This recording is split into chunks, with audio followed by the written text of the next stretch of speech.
ஒரு சிறிய கிராமத்தில் கண்ணன் என்ற ஏழை சிறுவன் வாழ்ந்து வந்தான். அவனுக்கு அம்மா அப்பா இல்லை.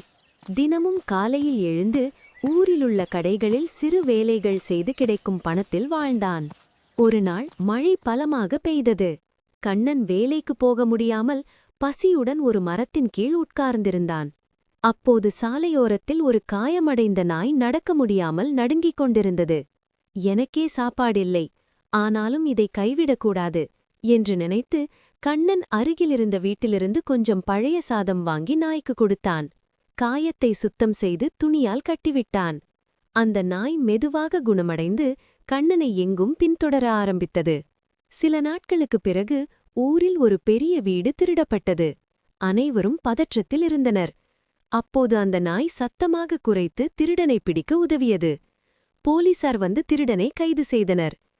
அந்த வீட்டின் உரிமையாளர் நடந்ததை கேட்டு, இந்த நாயை காப்பாற்றியவன் யார் என்று கேட்டார். கண்ணன் முன்னே வந்தான். அவரது நல்ல மனதை அறிந்த அந்த மனிதர் கண்ணனை தனது வீட்டில் படிக்கவும் வாழவும் ஏற்பாடு செய்தார். கண்ணன் முகத்தில் நீண்ட நாட்களுக்குப் பிறகு உண்மையான சிரிப்பு மலர்ந்தது. நீங்கள் செய்யும் சிறிய உதவி கூட ஒருநாள் பெரிய நன்மையாக உங்களிடம் திரும்பி வரும்.